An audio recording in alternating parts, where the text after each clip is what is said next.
Is your vehicle stopping like it should? Does it squeal or grind when you brake? Don't miss out on summer brake deals at O'Reilly Auto Parts.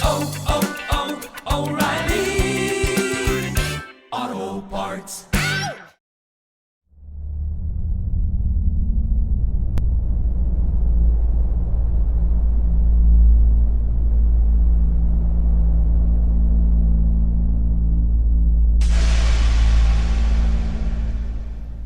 Kabanata 13. Sa tulong ni Mang Mike. Hanggang doon na lamang at natapos na ang videotape na pinapanood ni Gino mula sa TV screen sa sala ng kanilang bahay. Lahat ay lumingon sa tahimik pa ring nakaupong ama ni Gino. Pati na rin si Cabo Leon ay kunot noong nag-iisip. Isang araw ding pinagpulungan ng magkakaibigan kung sasabihin nila sa ama ni Gino ang naging resulta ng kanilang lihim na pag-iimbestiga. Hanggang sa nagkaroon sila ng pasya na ipaalam ito sa ama. Dahil kahit ano ang gawin nilang pagbabali-baliktad sa kanilang pansariling teorya ay napupunta sila sa wala. Kaya heto ang buong barkada. Nag-aabang sa komento at opinyon ni Mang Mike pagkatapos ipakita ni Boging ang mga larawang pinagkukuha niya sa Wawa at sa paligid niyon. Pagkatapos iparinig ni Kiko ang ilang tape interviews at pagkatapos ipalabas ang videong kuha ni Joe. At nakabitin sila ngayon sa ere ng suspense sa paghihintay.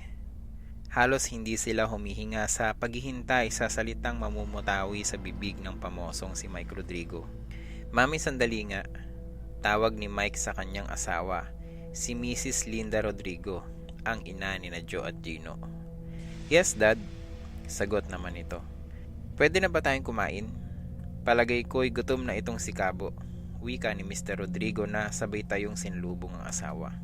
Lahat ay naunsyaming napanganga sa sinabi ni Mang Mike, pati si Cabo. Daddy, ano? May maasim na mukhang tanong ni Joe sa ama. Blanco ang mukha ng ama. Later, iha. Mag-uusap tayo mamaya. Pero ngayon ay kakain muna tayo. Tama nga naman ang daddy mo, Joe. Kain muna bago trabaho. Tena! Masayang pagsang-ayon ni Boging. Sasapakin kita dyan eh. Nakadinig ka na naman ng pagkain. Inis na ganti naman ni Joe. Lagot tayo.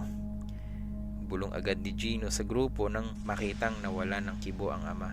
Inaasahan niyang habang kumakain ay sesermonan sila nito. Pero kabaligtaran ng kanyang inaasahan.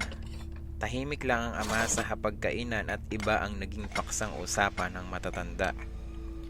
Naging matalino sila sa hindi pagsabad sa usapan ng matatanda. Pero si Joe talaga ang taong hindi makahalata at hindi matiis ang kakatihan ng dila. Muntik-muntika na nang sumingit ito sa usapan at sukat gustong isingit ang tungkol sa Wawa.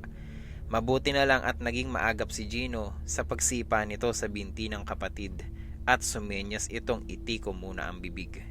Takot din naman si Joe na masermonan kaya magtataray pa sana ay tumahimik na rin ito.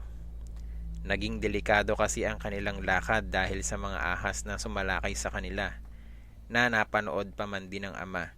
Mabuti na lang at nasa kusina ang kanilang ina, kundi siguradong tatalakan sila nito at baka mag-grounded pa sila sa ginawa. Lumusot naman ang katwiran ni Gino na doon talaga ang field trip nila. At habang naroon ay nagkaroon sila ng interes na kumuha ng interview para makatulong daw sa ama sa pagtalakay ng misteryo sa Wawa.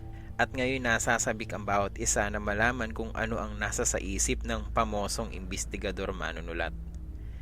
Kailangan wag tayong mainip. Hindi naman kasi basta-bastang makakaisip agad si Daddy ng anggulo. Baka maisip pa nga niya na pasyalan mismong Wawa. Pangungumbinsi ni Gino sa kapatid at mga kaibigan nang muli silang bumalik sa clubhouse. Pagkatapos kasing kumain ng tanghalian ay ipinasok ni Mang Mike ang lahat ng natipon nilang pananaliksik kasama na ang mga larawan, voice tape at videotape sa loob ng opisina nito at nagkulong doon kasama ni Cabo Leon. Hindi naman makatagal sina Gino sa sala para makinig sa usapan mula sa opisina ng ama dahil naroroon ang kanilang ina. Tiyak na papaalisin sila at sasabihang agad na hindi sila dapat naroroon dahil may bisita ang ama.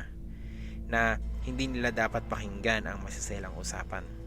Kaya hayun, nagtiis silang magmukmok sa clubhouse at minumuni-muni ang mga opinyon at konklusyon ukol sa misteryo sa Wawa. Ako, Parang nakukulangan pa ako sa mga nakalap na impormasyon. Panigurong wika ni Kiko. Duda ako sa kwento ni Lolo Ute. May halo kasing pantasya. Tunog lata ang dating sa akin, parang pelikula ng Regal, masyadong candy. Madiing dugtong pa nito. Ikaw, Boging, anong palagay mo? Tanong ni Gino habang tinatapos na isulat sa isang notebook ang sinasabi ni Kiko. Parang ganun din kay Kiko. Kaya lang, may isang katibayan si Lolo Ute eh. Yung mga ahas. Saksi tayong lahat, diba? Pero kung ang tanong yung nakalaban niyang higanting buhaya at kung buhay pa ito ngayon, at siyang ang nananalanta sa wawa, sa tingin ko ay tagilid si Lolo Ute sa akin. Ikaw ba, Gino? Anong sayo? Balik ni Boging sa kaibigan. Dahil isang araw lamang tayo doon, hindi tayo nakapagtanong sa ibang naninirahan sa wawa. Pero malakas ang kutob ko na totoong may nananalanta sa kanila. Nakita nyo rin ang nakuha ni Joe sa video, diba? Parang may mga mata nga sa loob ng mga ugat ng balete. Pahiwatig ni Gino na may pagkiling kay Lolo Ute. Pero madilim, Gino. Hindi masyadong kita kung ano nga yun. Pwedeng anino lang o reflection kaya mula sa kabilang siwang ng ugat. Tutol ni Boging. Pwede nga, sagot ni Joe. Ako man ay nagdududa din. Pero hindi kasi natin tinignan ng loob ng ugat. Malay natin kung totoo ngang may buhaya nga doon. Buhayang hindi sa tulad ng kwento ni Lolo Ute. Pero dahil ang deskripsyon sa mga biktima ay gutay-gutay halos ang katawan. Bukod lang si Mang Edring. So, ano ngayon, Joe? Tanong ni Gino na naghihikab pa na sadyang hindi siya interesado sa sinasabi ni Joe. Tingin kasi ng mga lalaki ay talagang lightweight pa itong si Joe para sa kanila. Isip kasi nila ay mas bigati na sila dahil komo mas may edad sila sa dalaga. So, naniniwala akong may buhaya doon sa wawa at doon iyon namuhay sa ilalim ng balete. Nagtawanan sina Gino. Talagang iniismol nila si Joe. Bakit kayo natatawa? Hindi ba posibleng tirahan nga ng buhaya ang wawa at doon manilungan sa ugat ng balete? Joe, kung may mga buhaya doon ay tiyak na may nakakita na noon pa. Paliwanag ni Gino. Kung ayaw magpakita, may magagawa ba sila? Giit ni Joe. At lalo tuloy nagtawanan ng mga kalalakihan. Maliban kay Kiko na pamilyar sa pamumuhay ng mga hayop. Umandar ang utak niya na napatulalang tila baga hinahabol sa ere ang espiritu ng sinabi ni Joe. Pwede ba yun, Kiko? Tanong ni Boging na natatawa pa rin. Pwede. Bakit hindi? Kadalasan ay lumalayo ang mga hayop sa tao. Lalo na sa mataong lugar. Maiilang sila at tiyak na maghahanap ng kublihan na hindi mapapansin. Nag-iisip na sabi ni Kiko. Kitam, masayang sabi ni Joe na kahit siya man ay hindi alam ang buong iniisip ni Kiko. Pero lumapit siya kay Kiko na wari ba'y nakahanap ng kakampi. Bakit sa ilalim pa ng balete? At bakit walang nakakita dito? May pagdududa pa ring tanong ni Gino. Posible nga, pwedeng tama si Joe. Sagot ni Kiko na kasabay ng biglang pagpitik ng daliri. Paano? Tanong ni Boging na biglang naglaho ang ngisi sa mukha. Natural lang na hindi nakikita ang buhaya. Itanong niyo sa akin kung bakit. May yabang na pamumursigi ni Kiko sa mga kaibigan. Bakit? Si Joe na ang hindi nakatiis na nagtanong. Dahil sa kinalakihang takot na ng mga taga roon sa engkanto. Dahil kahit minsan ay walang sino mang naglakas loob na tumungtong dun. So, ang lugar na yon ay maaring naging habitat na ng buhayang naligaw sa wawa at doon malamang namugad. Tama, pasigaw na pagsang-ayon ni Joe. Pero bakit namugad ang ginamit mong salita, Kiko? Kasi ang mga buhaya hindi nanganganak, para silang bayawak at butiking nangingitlog. Isa lang naman kasi ang pamilya ng mga ito paliwanag ni Kiko. At kailangang ibaon nila ang itlog sa lupa upang ang init doon ang pipisa sa mga ito. Ang talino mo talaga, Kiko, humahangang sabi ni Joe. Hindi naman, nabasa ko lang ang mga yan. Medyo nahihiya pang wika ng binatilyo. Sigurado akong malalaman natin kung totoo nga ang hinala nyo bukas, Joe at Kiko. Malalaman natin pagkatapos pagpuyatan ng daddy ang lahat. Pati na tong isinusulat kong naging konklusyon natin. Sabi ni Gino at nagpatuloy muli sa pagsusulat.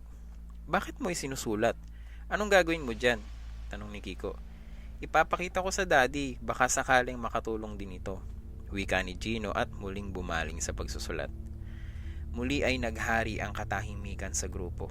Kahit hindi natanungin ang bawat isa, mababasa sa kanilang mga mukha ang malabis na involvement sa problemang ito. At kahit umuwi na sina Boging at Kiko ay hinding-hindi nila may pagkakaila ang malabis na pananabik.